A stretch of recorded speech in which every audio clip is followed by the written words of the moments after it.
Okay guys, I am back to do the frosting for the carrot spice cake. I'll show you guys in a minute what that finished product looks like. So in a medium saucepan on medium heat, you're going to add in 1 stick of unsalted butter and let it melt.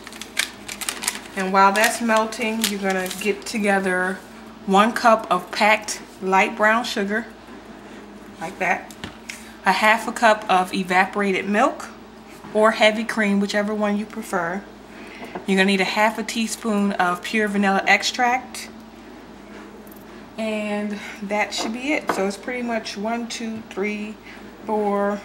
Oh, and the 5th ingredient is powdered sugar. You're going to need 2 cups of that.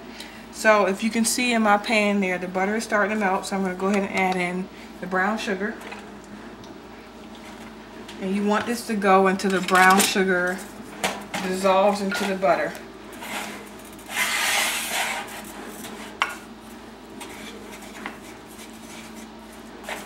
There you go. And you can turn the heat up to about medium-high heat.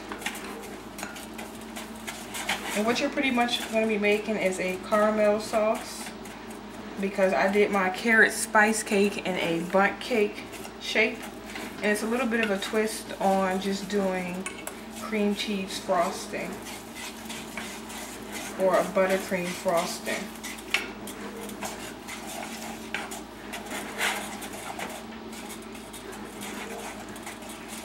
Okay, that's starting to melt.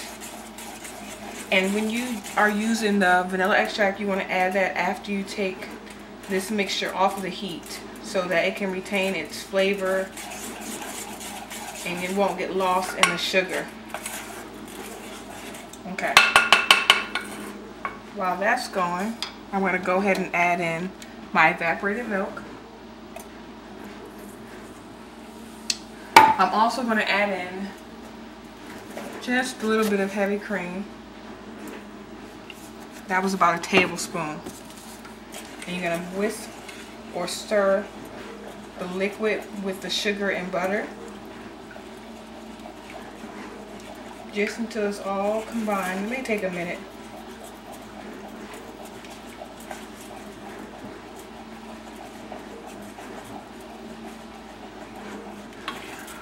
And when you're doing this sauce or this topping for the cake, you want to make sure that your cake is completely cooled.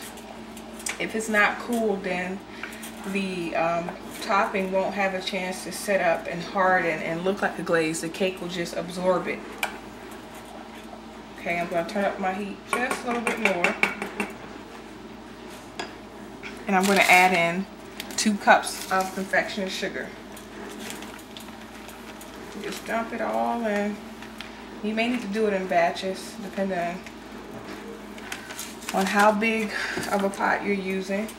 So I'm going to just do that much, and I'm going to stir it slowly to get it mixed in.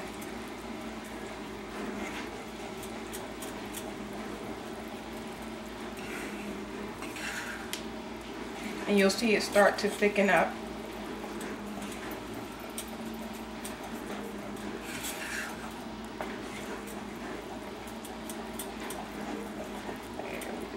And once I have it mostly worked in, I'm going to add in the rest.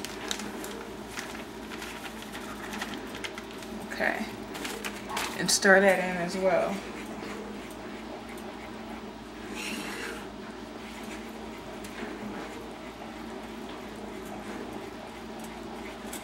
And you can see it's starting to resemble the color of caramel. Okay.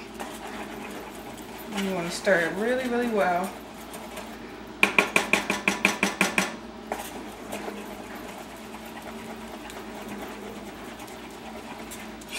Okay. And you can even take a whisk at this point to kind of whisk out any extra lumps. I mean, you can take the extra step of sifting the powdered sugar, but I'm lazy and I just poured it right in there. And if this has any extra left over, this will make a great topping for ice cream versus buying a store-bought kind with all that added preservatives and high fructose corn syrup If you keep it in an airtight container, it'll stay in your refrigerator for up to 2 weeks. So you can use it to make your own sundaes. Put it as a topping for cupcakes or cakes or anything like that. So I'm just stirring it to kind of work out some of the lumps. I'm going to let it come up to a boil. And once it comes up to a boil, I'm going to let it boil for a couple minutes until it thickens. And then I'm going to add in the vanilla extract, and I'll be back to show you guys what it looks like on top of the cake. Okay, I'm back to show you guys how to put the sauce on the cake. This is the carrot spice cake. If you guys want, I can do a recipe for this cake, but it really doesn't matter. It's mostly about the sauce for this. And I put some parchment paper up underneath to keep the mess down to a minimum, so when it dries I can just slip it on out. And here, if you guys can see, I got bowls of ice cream here ready for our cake. So I put it into a measuring cup with a spout. So you just pour it over it, just like this.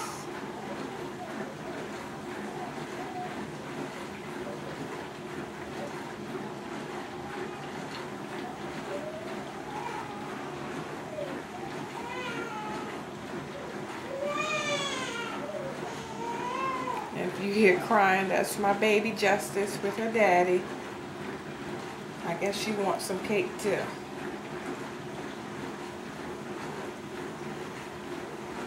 Okay, and extras, like I said, can be used on top of ice cream or a little bit extra for the cake. So I hope you guys enjoy. Until next time, take care and God bless. Bye.